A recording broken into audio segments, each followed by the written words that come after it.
Good morning. Good morning. Hello, Neil. Hi Thank you there. for joining us. Thank you. No problems at all, Mike. Glad you said Neil again, because I'm really rubbish with names and never remember anybody's names. So, Neil Urch, is that correct? Correct. And what do you do for a living? I am co-founder and I'm managing director of Housefox Estate Agents. Oh, right, okay. And where's that based? Based in Weston-super-Mare, but we cover Burnham-on-Sea, Highbridge, Clevedon, Portishead, most of Somerset.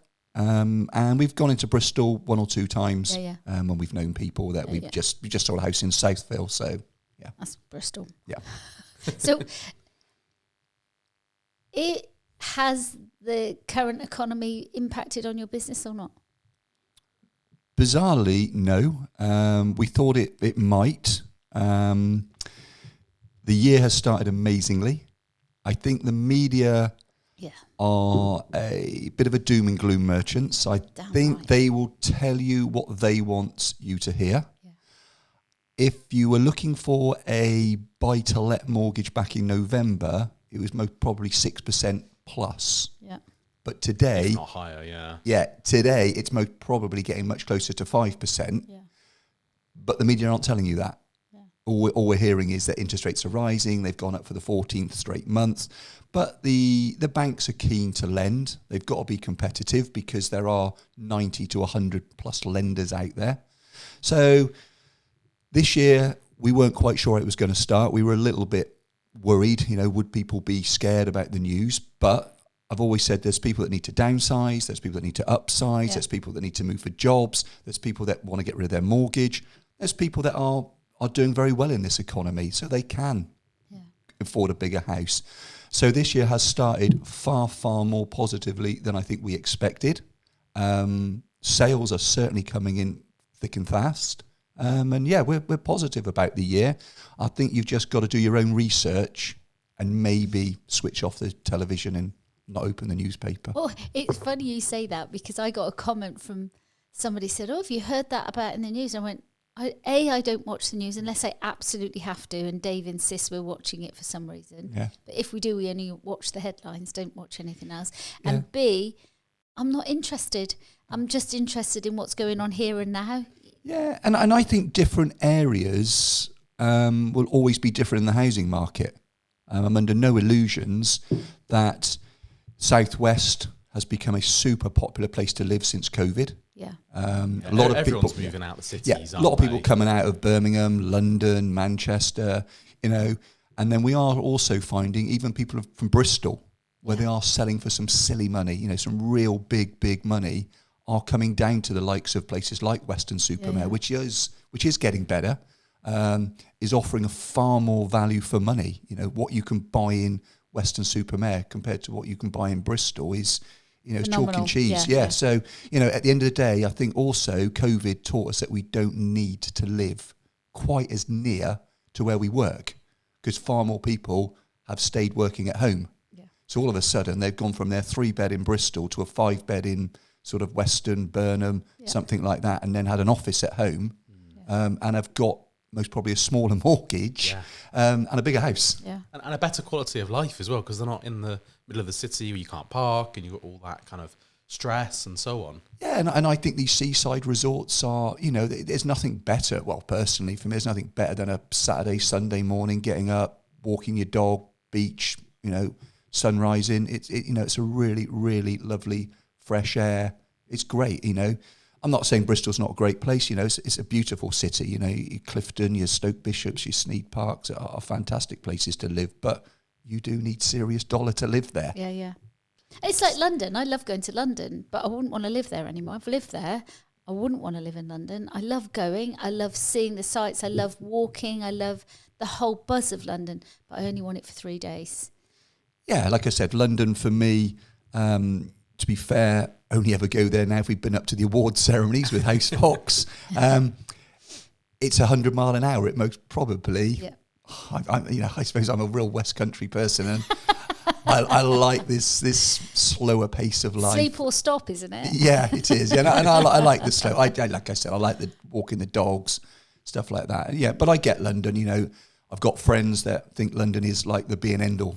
It's the place where if you're going to be a big business person, that's where it is. But yeah, There's plenty of big business people in the Southwest. That is really difficult to say, I hasten to add. When you were saying about mortgage, and I remember when myself and my husband Dave, one of our mortgages got to 13% many years ago. In 1987 when I started for Halifax Property Services. So Halifax Building Society had a branch of estate agents. Yeah. Oh, wow. So I started in 1987 in Clevedon at Halifax Property Services, and then you didn't really have banks and stuff like that. So the Building Society was within the estate agency.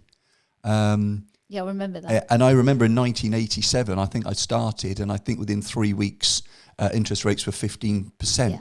Wow. And I was thinking, this is going to be a very short career. Unfortunately, 36 years later, I'm still in it. So it wasn't a short career, but I could suddenly think and people were just walking in, handing their keys back, 15%, people are moaning about 3 and 4% today. Yeah. What they don't understand is 15%, that would be the end of the economy. But is that bit where the psychology of people buying houses, that because I suppose you see loads and loads of adverts about purple, whatever, I have no idea what it is, but I've always gone to a human being to sell our houses and purchase houses. But it's all that bit about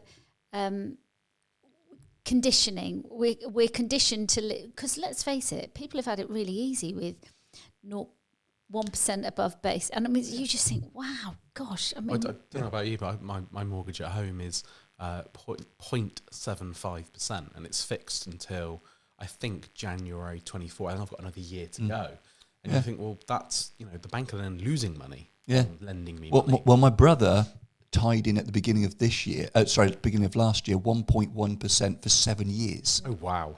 That's amazing. So he, I went out for a drink with him at Christmas, and he said, "Who cares? Who cares about interest rates in the Bank of England? I'm where I am."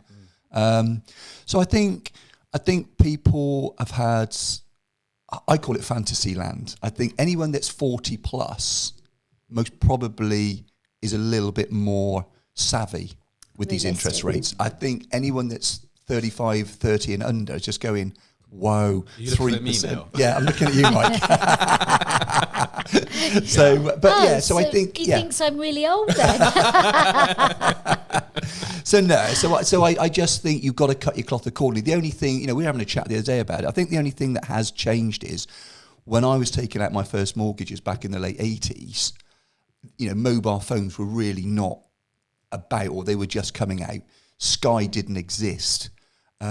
If we went out for a meal, it was someone's birthday, and it was once a month, and it had to be a birthday.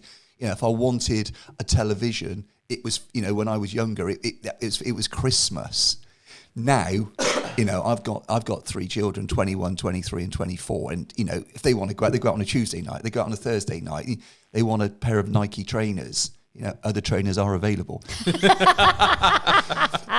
They suddenly pay £150. They don't even think twice about it. And I think, I think they're the ones that are gonna have to really start to learn the mortgage is super important, and it's gonna be a bit higher than they've been used to.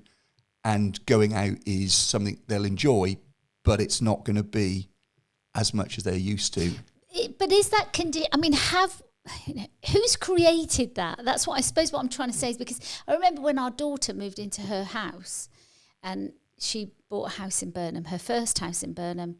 She was 21, and we went in there and we were decorating it and stuff like that. And she had a sofa and she had a stereo. Sorry, I'm showing my age, but all of that. She had everything in there.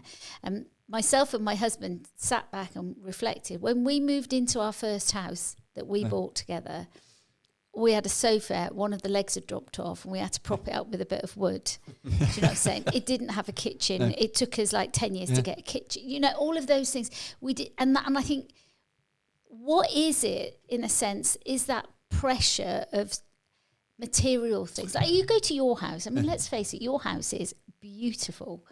It's got anything and everything that you want. And I'll say, what's your name, Urch? But But it's that bit, and you've had that for a long time as such. It's taken a long time to get to that point. Yes, but you still didn't go without a colour TV. You know, we didn't have a colour TV until 20 years ago, when everybody else had had colour TVs for 20 years already. Do you know what I'm saying? And it wasn't a priority. Things are not a priority. Somebody said to me the other day, where are you going to go on holiday this year? And I went, well, I'm going to Greece for a week with our daughter and grandchildren. And they went, yeah, and I'm going to Greece for a week because I'm building a house at this moment in time. And actually, that's the priority. The priority is to build the house, and all the money will go in that. I don't think... I suppose the difference being is, you know, I'm 52.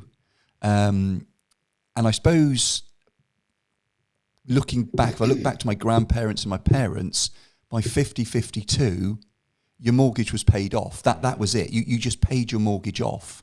Where I think people of today, don't worry, the banks lend differently. You know, back when I first started, again, it was right. It's, you know, it's 2.5 times your salary, and that's all you can borrow, and you can have a 25-year term, and that is it. It's got to be paid off by the time you're 50, 52, 53, whatever. It's just got to be paid off. There's no...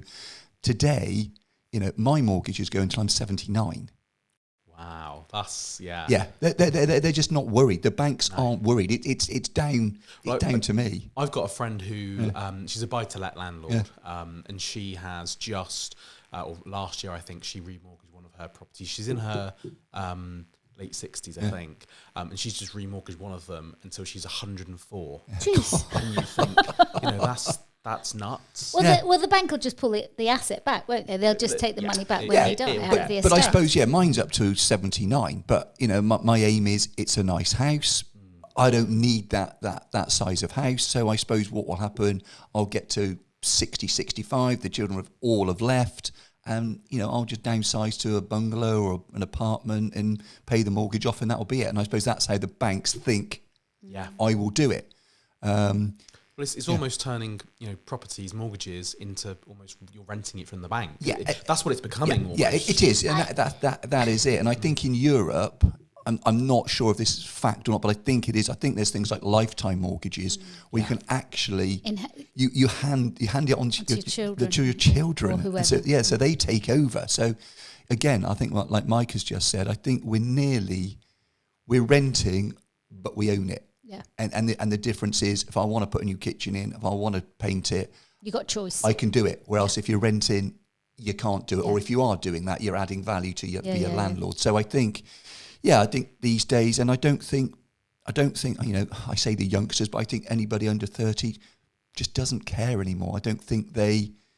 I want to challenge that because, and I think some of that is about how you're brought up. Because, for example, myself and Dave, the reason why we've been successful as such, because we've been able to release equity from our properties to be able to buy further properties and But and as a result, and our property values have gone up massively. You know, we bought silly prices and they're worth a fortune now in that sense.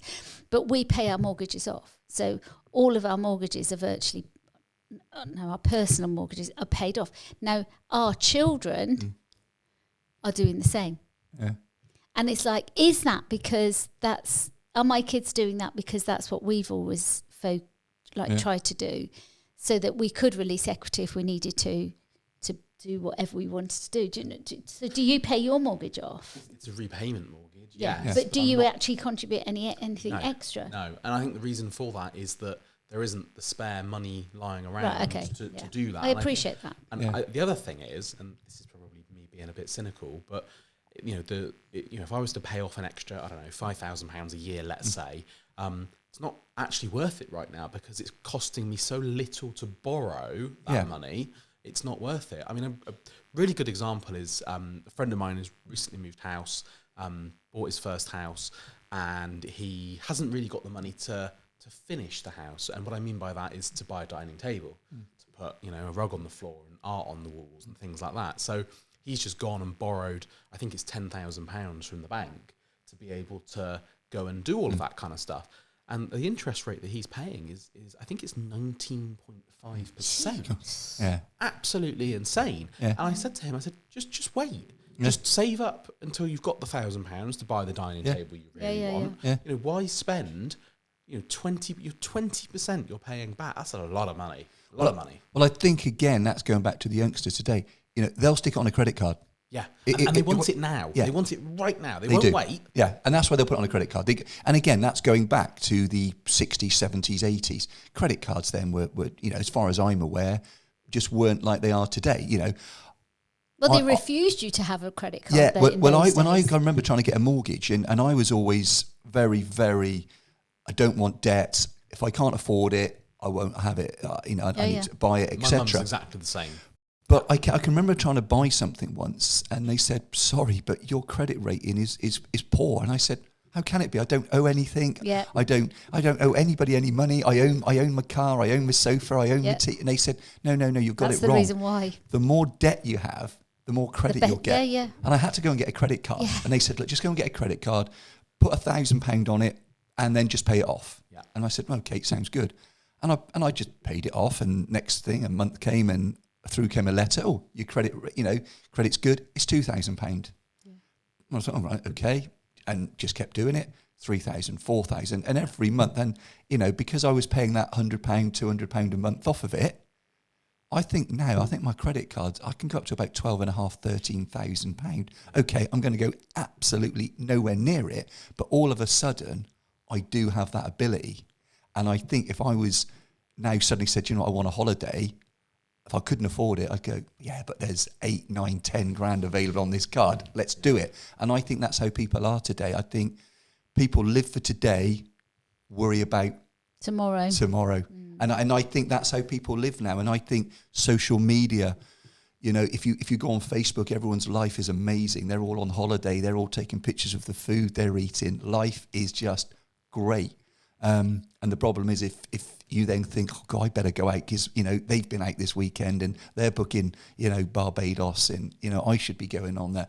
They've got the new latest BMW. You know, and I think youngsters today, I think, you know, I think if you could look back at the country's debt back in the 70s, 80s and put today's debt, I think it would be scary to see how much. The figures are astronomical. Yeah. There was an article back in, I think it was October, November that I was reading about the US, and that if you took everything the US owns, that's everything everybody in the US owns, that's every watch, car, house, bit of land, bit of jewelry, whatever it is, if you take all of that and then you use that to pay off all of the US debt, the US, it would only cover something like 30% of all of the US debt. Wow. So 70% of the debt in the US, there's no assets for it. It's not covered. No. It's mental. Yeah, but I think that is today. That's how people live today because, you know, it is keeping up with the Joneses. I think everybody wants to live. And to be fair,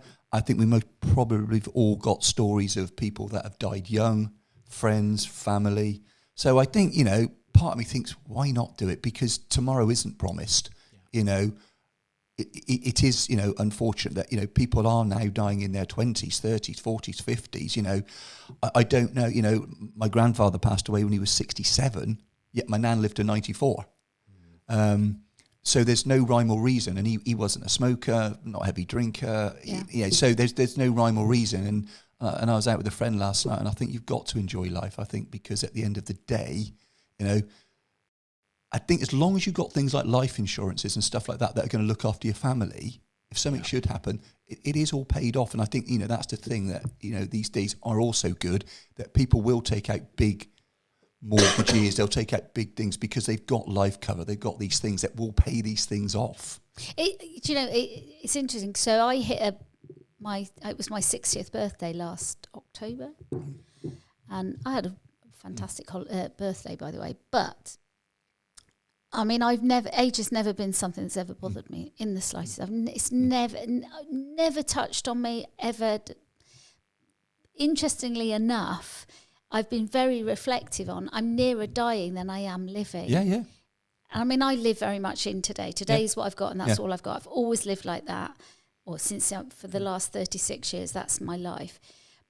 But it does make you think differently. And I think when you start reflecting on your age and where you're at, and yes, you're right, you could die at 20, you could die at 30, you could die at 40, whatever. But I think hitting a certain age in your life, certainly for myself, I thought, if I want that cooker, so I went out and bought an Arga the other day for the new house.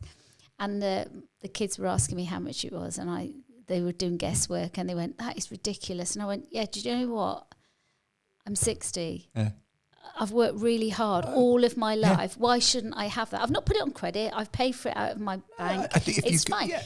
But that's my point. Yeah. The thing is that you do start thinking about your longevity of life. I mean, I might be dead in a week. You just don't know. Well, I think the other things you've got to do in life, you've got to do the things that you're able to do. You know, I know we talked about the charity, and we'll probably go on to that in a minute, on March the 10th. Now, you know, I'm flying out on March the 11th to go and play in a golf tournament in America.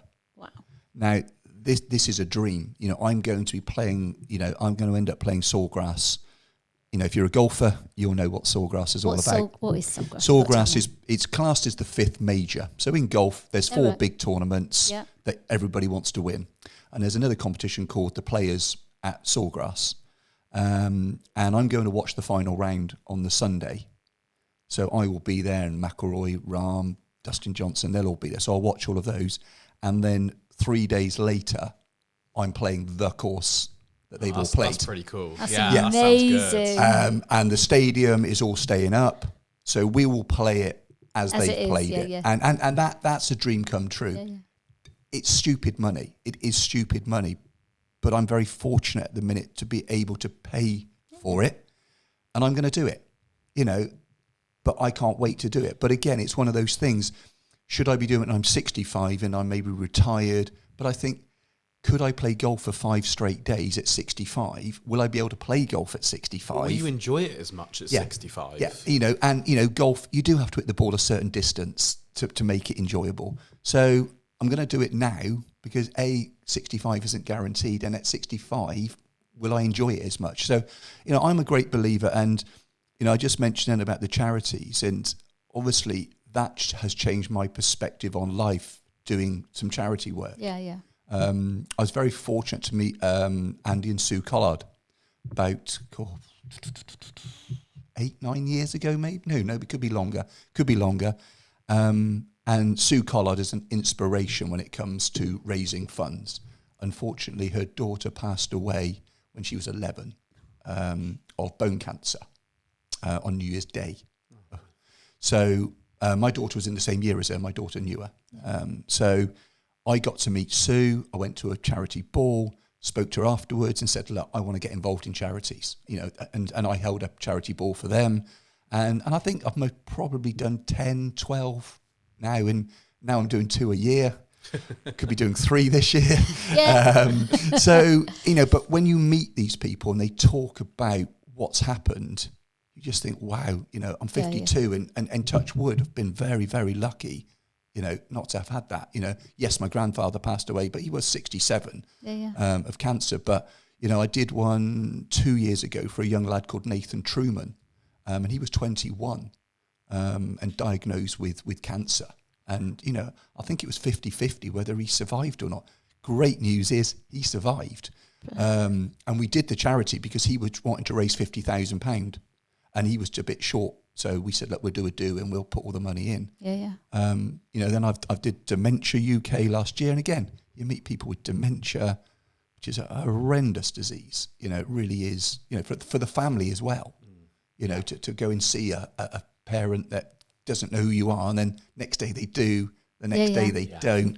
So we've done dementia, we've done bone cancer, you know, children's cancer. So yeah, and I think that does make you realise sometimes how lucky you are, that it's not always, you know, life isn't promised. And when you see these children as well, you know, it's horrendous. I mean, coming to the charity ourselves, we see a lot of young people that have had pretty tough experiences, and, you know, the majority of our clients are children now. Young people, yeah. They're young people of some kind. But again, I think that's going back to what I mentioned earlier, Facebook, social media, the stress on these children to look better, to wear better clothes, to, everybody, wants to, you look at the makeup and the selfies and all that, and the pressure that it puts on the people that, some parents are very fortunate, can go and buy their children the latest Prada bag, the Gucci shoes and all that lot, but someone else can't. It does a lot of damage to people. Oh, it does a lot of damage, and that's at school level as well. At the end of the day, you can go to a local school, and you can have some people's got wealthy families, and they're turning up in Range Rovers and stuff like that, and somebody else is not, and it is pressure, and children are cruel. Oh, for sure. Children are very cruel. Our youngest, we had to change schools because of bullying. We then had to take her out of school, and we homeschooled her for 2 years because of bullying. But that's that bit, isn't it? And I think like a lot of kids that experience that kind of trauma, because it is a trauma. When you get bullied, it's a trauma. I mean, I was bullied at school. I don't know about you guys. I don't know if you guys ever experienced it, but I was ginger. I was tiny. I had freckles all over my face. I was from quite a poor family, so I didn't have anything. So I didn't present myself in a manner that was, the same as everybody else. And it was like my socks were always dirty. I didn't necessarily have nice underwear. All of that stuff. And so I was a target, and I was clever. So that doesn't help, does it? You've got all of that, and then you've got that, and they really punished me at school. But the kids that we see from schools is very much around, like you said, the social media. Some of them have experienced horrendous trauma themselves at home. Parents dying. It's all of that and more. And I think they need somewhere to talk. And today in society, we encourage people to talk, whereas when in my age we didn't talk. No, and I think today, I think the problem is that going back to our youngest, being bullied at school, it's where do you go from there? If you tell a teacher, the teacher then wants to know the name of the kids. Well, that's great. So between 9 o'clock and 3:30, the teacher is there and can probably control it to a certain level. But teachers these days have lost all control, I think, of children. I know when I was at school, I was scared to death of half of my teachers. Really, really was. I can remember the old wooden chalkboard rubber coming across the room at pace sometimes if you were caught talking. That happened today in school. That child would be straight home to the parents would be down, teacher would be sacked, and that would be it. A big court case, the whole lot. Yeah. But I think the difference with today is, you're right, between sort of 9 and 3, perhaps there's a little bit of control, but the moment 1 minute past 3 goes, they've got the mobile phone. Oh. And it's, what happens then on social media, the messages that get sent. It can be absolutely vile. And I've been seen it firsthand. Like I said, I was unfortunately, I suppose the opposite of you. School, I absolutely adored school. I'd go back tomorrow. Loved every minute of it. I loved every minute from the age of 5 to 18 when I left college. So I wouldn't change it for the world. I wasn't bullied. I wasn't a bully. I was clever-ish. I didn't struggle. I loved sport. So, so for me it was great. But seeing, our youngest, who's really bright, such a lovely, kind person, and I think that's the thing. When you're lovely and kind, you do tend to get picked on a little bit more. It's so I think again, social media is just not helping because it's so easy for these people to type something so quickly and send it, and it's also a bit anonymous, isn't it? In the sense that you can send something and you can be a little bit anonymous. It's much easier to say something nasty about somebody. It's much harder, face to face than it is to do it behind the phone screen. But again, talking about schools, we talked about mortgages and stuff like that. Again, I was with a friend last night and we were chatting away, and where I do struggle with schools is I don't think we're giving the children life skills at all. I think, look, it's great knowing the Battle of Hastings was 1066. It's great knowing the Second World War started in 1939. They're things that are great to know. Do I need to know them? If I want to become a history teacher, yes. But I think what we are missing out in the schools is teaching, I think, respect for our children, teaching them that bullying is not a good thing. Yeah. Telling them that you are going to have a mortgage one day, you are going to have a credit card, you are going to have loans, these sorts of things I think at school should be taught. I really do think. we're missing a trick with we children. You're right. We had Dan, didn't we, from The King Alfred King School. Alfred School, and one of the things that came up about life skills, but also about resilience, and teaching our children about resilience is so vitally important. But there's that question about, if society thinks that everything's the government's fault, and the government should provide, and the government this and the government that, our children are only going to be conditioned that that's the case, you know.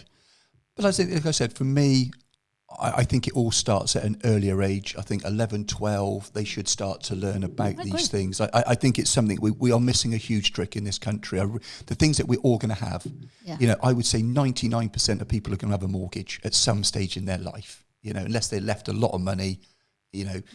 They're going to have a credit card. They're going to have a car loan. They're going to, you know, these things that they need to know. And I think they also need to be taught the trauma that they're causing children by bullying and saying things. And again, we don't see it.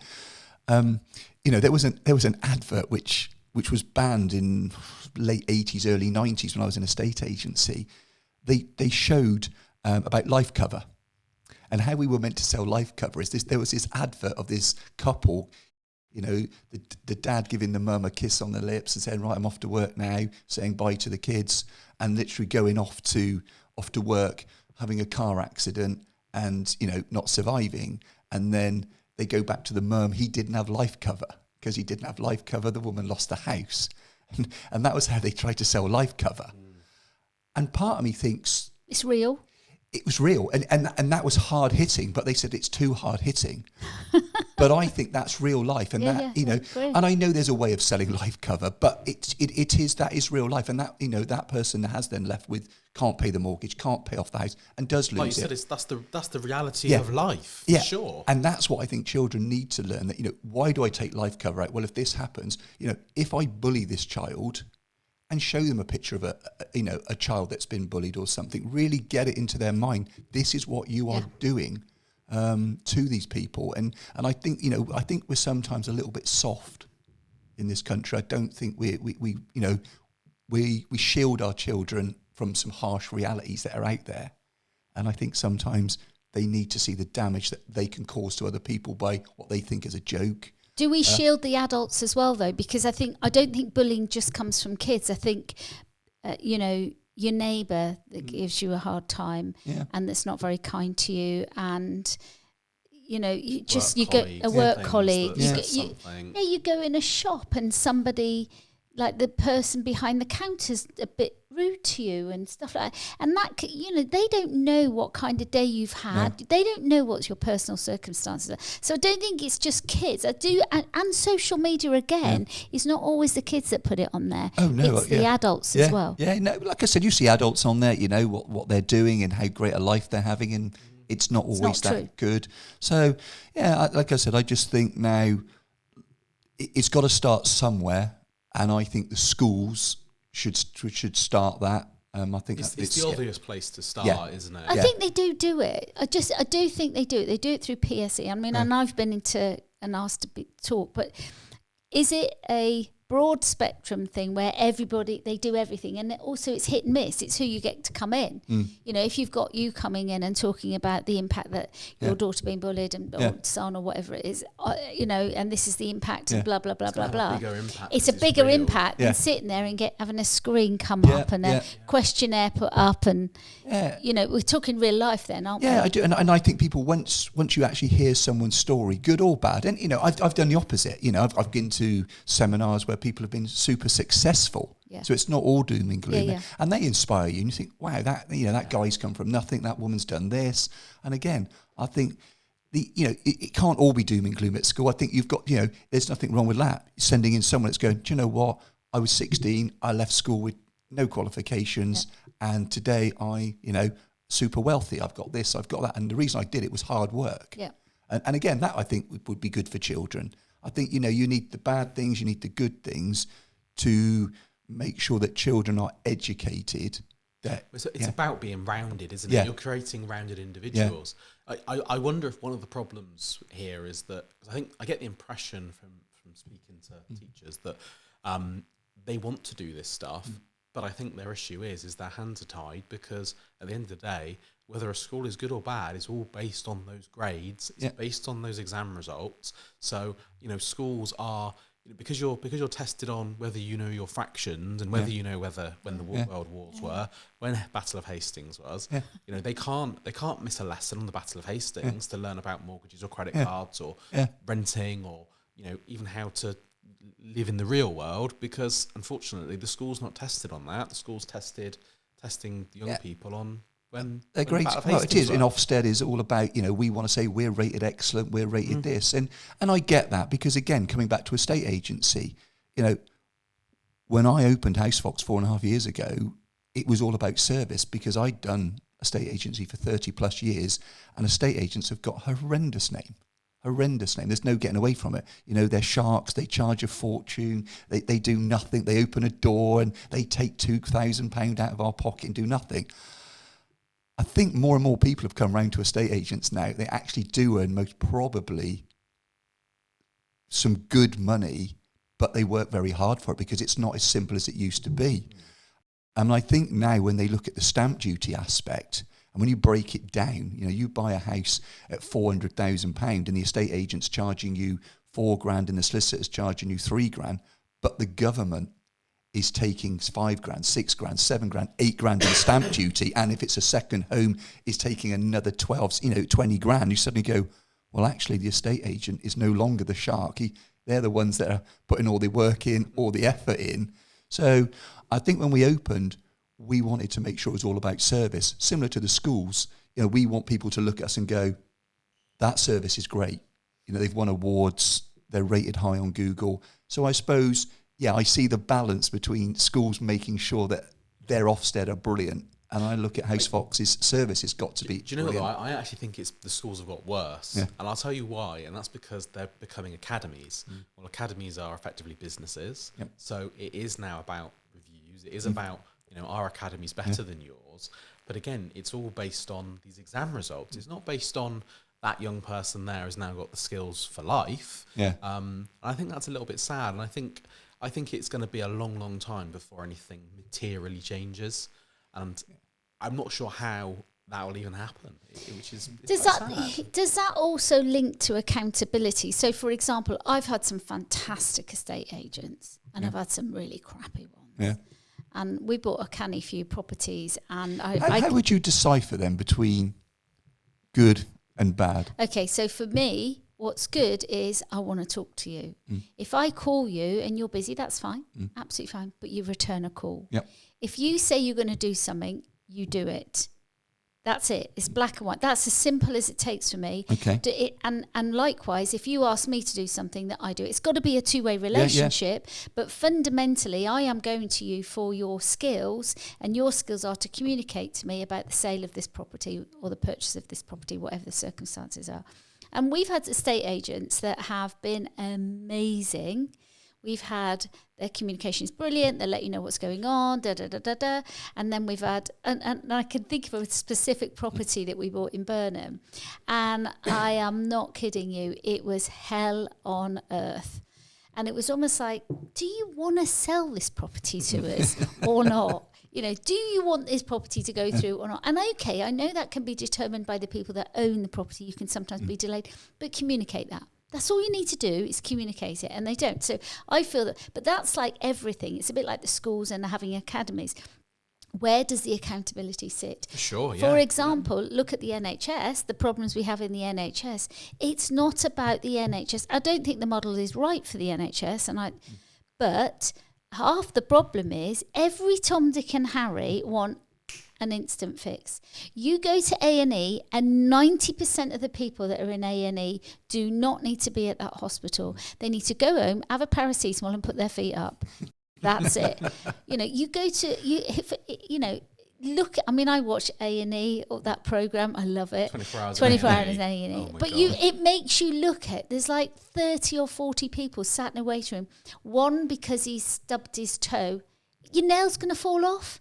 You don't need a doctor to tell you that. Is that the knock-on effect from GPs not doing their job. No, I think this is built up over the years where people, it's a habit.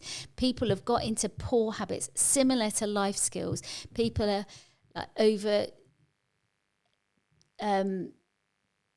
pressuring themselves around money, finances, having a nice car, having a nice pair of trainers, wearing the latest outfit, It's exactly the same. It's pressure. They want instant fix. Everything's instant. Well, I think, again, unfortunately, it comes back to a bit of money, with medical, I had a hernia and I just couldn't be bothered to go and get it fixed. And for a year, I just carried on with the hernia popping out and I was pushing it back in myself. Oh, that's horrible. And in the end, I thought, well, this is madness. I've got to get it sorted. Went to see the doctor and said, look, it needs to be done.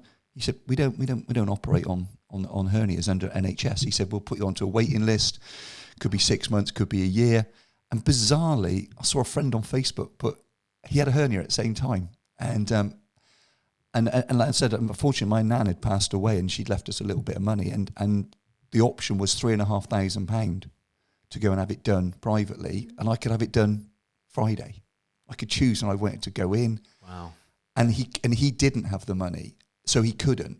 And again, I think that comes down to society. Again, if you've got money in society, you're always going to have that sort of advantage. But why have you got money and he hasn't? Well, my nan left it to me. Yeah, but fundamentally, you can afford £3,500. Yeah. Don't tell me you can't, because you can. Yes. So why can you afford £3,500? You tell me why. That's through property. It's because you work hard. Well, I do work very, very hard, but I was very, very lucky in about 1991. I worked for a company called Chappell & Matthews in Bristol. They were a huge company. There was no Knight Frank then. There was no Savills. There was no Housefox. So they were the big company, and I worked for them. And there was a guy there called John Holt, and all he did was buy properties. And he worked very hard, and he put all his money into it. And I just watched him, and he just suddenly became very, very, he became super wealthy. He became a multi-millionaire through property. I thought, well, yeah, that's what I need to get into.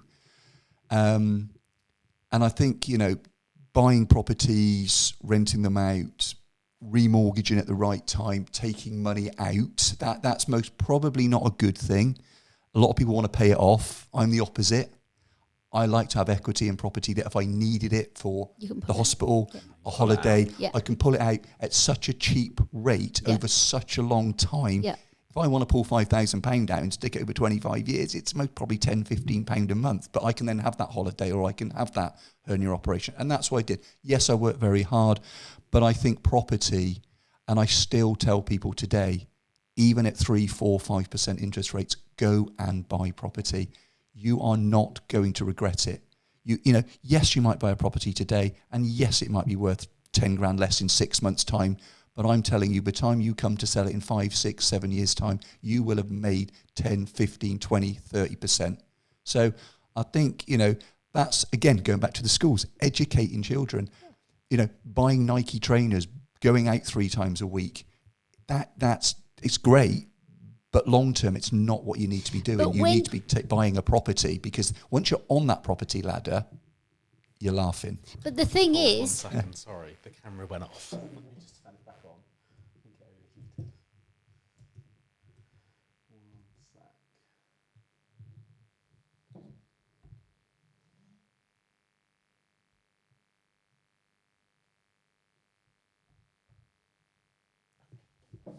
Cool. Carry on. Sorry. But the thing is, you were open to learning from somebody. You've looked at the evidence. You watched this man.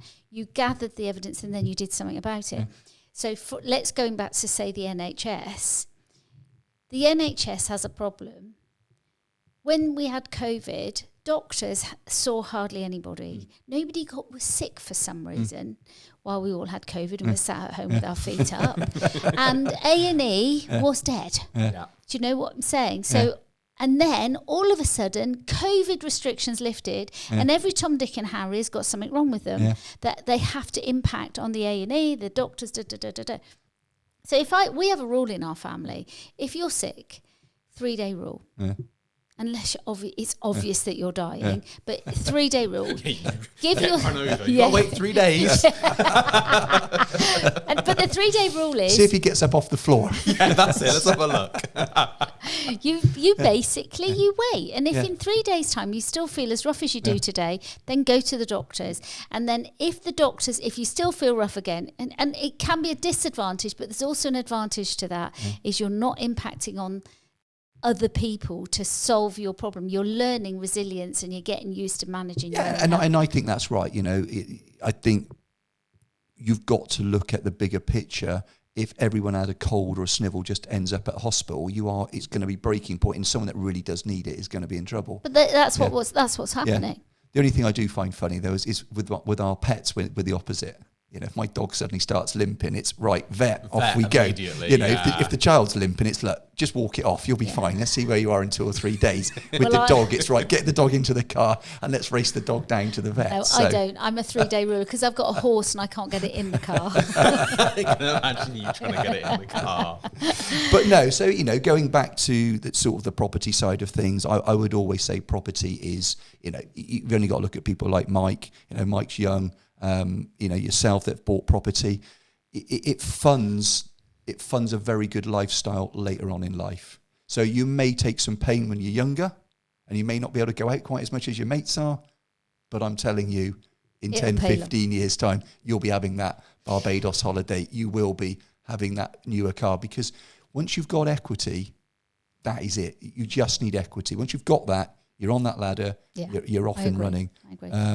So coming back to equity, but in a different way, because I think you've touched on it already, that bit about the charity work that you do, because in a sense, that's that emotional equity, isn't it? It's that bit that you wake up in the morning and you've done a good turn for somebody. Oh, yeah. It's just brilliant, and I've worked with some great people, and I can't wait to count up how much money we've raised. And you do. If it's £1,000, if it's 4,000, it doesn't matter if it's 500 or 50,000.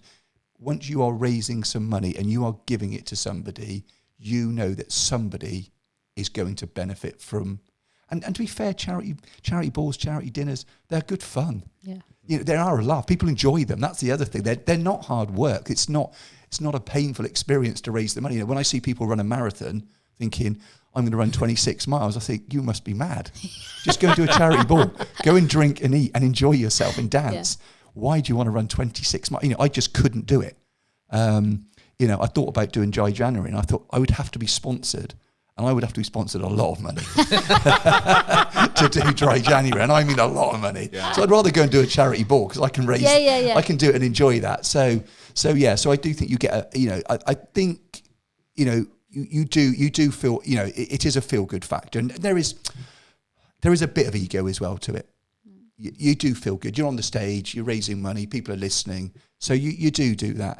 But that next morning, and everyone's going, great night, well done. And you say it's $4,000, $5,000, and you give it to the charity, and you think, someone is going to benefit. So I think, people get a lot of pleasure out of charities. I think a lot of people enjoy going to charities as well. Because, I think you're absolutely right. I've always done charity, something to do with charity since I was about 15. And I really enjoy it. I think it's something that, you get a feel good out of it. You get to meet and interact with different people. But you sort of come away thinking, I'm glad that I was able to help my community or my society or whatever. Yeah, and everyone's £10, £40, £50. Without that, you don't get to the $5,000. That's the key. That's the key. Every single person that comes is helping, and I think that's what people got to remember: is you buy a ticket to a charity ball, you are helping. If you buy £5 worth of raffle tickets, you are helping. It doesn't sound a lot, £5, but you are helping, because without that £5 here and that £5 there and that £10 here, it doesn't get to $5,000, and that's the key to charities. And I think people will enjoy a charity night, and I think they like to dress up as well. I think blokes like to put their dinner jacket on. They suddenly all think they're James Bond, and the ladies suddenly think, it's nice to put a dress on, because again, society has changed. I'm a lot older than you, Mike, so you won't remember it. We will, but I can remember when I was back in the mid to late 80s. on a Saturday night, if you didn't wear a suit, you didn't get into the nightclub. Wow. That was it. You just didn't get the minimum dress code on a Saturday night was shoes, trousers, not jeans, a shirt with a collar. That was minimum. And we used to just, all the lads, we used to play football, and then we'd all dress up. We'd put a suit on, a shirt on, a tie, and it was just great. And I'd walk around town, Weston-super-Mare, and think, the ladies look great, the blokes are in suits. It just had a much feel-good factor about it. And I think we've lost that. And I think going back to the charity dues, people can now dress up, and there is an excuse to dress up, because I can't think of the last time that you would have put a suit on or a tuxedo or worn a really nice dress into town. Well, you've not taken yours off since your last charity ball. And I love it. I mean, as a lady, I love, like I can't get rid of them, but I've got upstairs in my wardrobe, I've got some beautiful proper ball gowns. I mean, proper ball gowns. You got to go to somewhere really special to do that. And it's like, and I mean, I've got one that is gold. Just completely gold, and I love it. I love wearing it, and it's like it is so nice to dress up and make that effort. And as I said, it's because society has changed now, where trainers are accepted, ripped jeans are accepted, a t-shirt. Look, don't get me wrong. Again, like I said, my children look great. Their boyfriends, they do look super smart in it. They do look smart. But I feel that special feeling of going upstairs, getting dressed, and really, that's part of a charity night out. That is part of it. You're sticking that, that dicky bow on, and you just feel, do you know what I feel? And everyone looks the same. And what it does do, it takes out the class divide of money. That's very true. Because a tuxedo is a tuxedo. Yeah. Now, at the end of the day, if, I don't know, think of somebody super wealthy, Richard Branson. Richard Branson walks in a tuxedo, and the guy from down the street walks in a tuxedo. They're both wearing tuxedos. Yeah. That's it. There's no class divide, so everyone looks the same, and it doesn't matter. You go to something else, and someone goes, well, he's got a Hugo Boss, £500 shirt on. Well, I've got my next £15 shirt on, and that's it. So charities, again, they stop that divide. Because you're there, you're supporting it, and at charity dues, when there's the auctions, there's 1, 2, 3 or 4 people that have got a bit more money, and they're going to support you.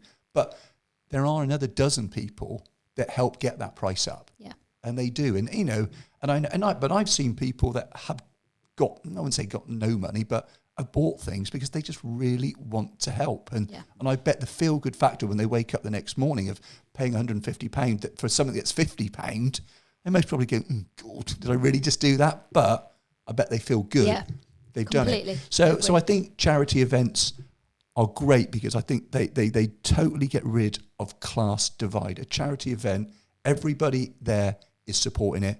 So it doesn't matter if you are Richard Branson or Mr. Joe Bloggs. If you're at a charity do, you have done your bit. Which is really nice. And so as you know, we've got our charity dinner, which is on the 10th of March, and you very kindly volunteered to be the auctioneer for the evening. Mike, that is not true. You volunteered, Neil. It is not true. Having been to a couple of Neil's charity dinners now, when he does his little bit. Does the auctions? It's great to watch. It's very it's like watching a comedy show sometimes. But the amount of money he raises is fantastic, and you do a great job. And it's going to be great to have you there on the evening. Yeah, no, and I'm looking forward to it because I do like that bit, and it is. I do try to make that a bit of fun. I will speak to two or three people beforehand, and just say to them, look, I'm going to sort of ridicule you a little bit. Don't take it personally because, at the end of the day, that's what it's all about. It's about making sure you've got the right people bidding for the right things, and that's how you raise the money. And you don't want to belittle somebody that can't afford it. And I know the people in there. There's some wealthy people, and there's not, and so that's it. But again, it is good fun, and that's one thing I've thoroughly enjoyed. So we'll look forward to that. What other ones have you got coming up? So we are just doing our summer ball again. That is on May the 13th. That will be for cancer. Right. So we'll do that one. And obviously we did we did a Housefox Christmas party, which Mike came along to. It was really fun. And we didn't quite know what to do. It started off, we were going to take the staff out, and then we thought, well, do you know what? And then Abby, that works for us, it was her birthday, so we thought, oh, let's get her invited. So we ended up taking over a pub in Weston, put the Lipinski boys out there singing, and again, it raised £1,000 on the night just from raffle tickets. So again, it was great, and we had 120, 125 people, but we didn't even advertise it. It was invite only. So I think if we'd not done invite only, we probably could have got 200 plus. So we'll most probably do a Christmas one as well. So I'll help out on yours on the 10th. And we'll come to yours on May the 13th, and then I'll do a Christmas one. But like I said, what I would always say, and I'm always happy to do it. Mike touched on it. The auctions. I'm happy not to go as in to the door, but I'm always happy to do the auction for anybody. I think it's something I think I enjoy doing. I've got a bit of an ego, and I'm quite happy to speak in front of people. That doesn't worry me one bit. So if anybody ever wanted someone to just do the auction, I'd be more than happy to do it for anybody, because I think again, that's where the money's raised. There's no getting away from it. That's where you raise it. That camera's just turned off. That's right, I've got it. It's fine. Oh, brilliant. Yeah. So cool. I know nothing. So what's your personal goals for the next? I mean, I know that is a personal goal in a sense by doing that, but what if you said, where do you want to be in a year's time? Well, 6 foot above ground is always a good start. I always say when we play golf and it's raining and it's cold and it's wet, and I'm thinking, what are we doing out here? And so we should be indoors. And I said, look, I bet you there's a lot of people that would love to be out here in the rain and the wind. We've lost people that we know and we love. So my motto always is, it's better to be 6 foot above ground than 6 foot under. Where do I want to be in a year? I've got another grandchild on the way, so that's going to be good. How many have you got already? So I've got little Jacob, he's 3.5. Real great lad. So brought a lot of joy, and we've got a granddaughter coming end of March. Wow. So that's going to be great as well. So that's lovely. It's really exciting. Yeah. And I suppose as you get older, health most probably becomes more important than wealth. Yeah. And I suppose if you'd asked me that question at 25, I'd have said, where would I want to be? I would have said, I want to be a lot richer. I want a bigger car. I want a bigger house. Now I just most probably would like to, be healthy, fit, family. But I'm a realist. I want Housefox to keep growing. I want that to get bigger. I want to help more people move. The more people I help move, it makes us more money. So that is life. I'm really, really happy where my life is at the minute. And how could people get in contact with you? They can get in contact through, obviously, Housefox Estate Agents through the website. Yep. They can email us through sales@housefox.co.uk. They can contact me on 01934 314242. Any questions anybody wants to ask about houses, any questions they want to know about investment properties, I'm happy to help. I'm always learning. I've known Mike now probably a couple of years, maybe a bit longer, 3 or 4. And Mike's probably taught me things about a different side of estate agency. I've always really been selling people's houses. That's what I do. But investments are becoming bigger and bigger and bigger. There's no getting away from it. We call it passive income. You don't work, but you earn money. Yeah. And that is an amazing way of living, So I think passive income is going to be huge. I think you've got to take a bit of a risk, and I go back to buy property.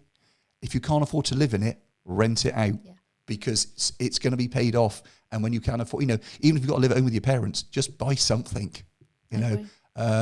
So I think, I think property's good. Don't look at interest rates. Don't look at what it's costing you. If it washes its face, I can promise you, in 5-10 years' time, it'll make you money. It will make you money. That's a fact. So I think we have different ways these times. I think when I bought a house and you bought a house, there was no such thing as rental. There was no such thing as Airbnb. Those things weren't about. So if you couldn't afford to live in it, you had to sell it. or you got repossessed. Today, you don't. You rent it out. Yeah. So I think from that point of view, I think most probably property will still be the number one thing to buy. And for you to be involved in. And for me to be involved in. That's it. Well, thank you so much for coming on, Neil. It's been great to have you. Brilliant. No, thank you for having me. It's been really good. It's sort of flown by and wasn't sure what to expect. But thoroughly enjoyed it. Yeah, thoroughly we enjoyed it. enjoyed your company. Yes, we will. As I said, we'll get this charity and brilliant. Thank you so much. Fantastic. Thank you.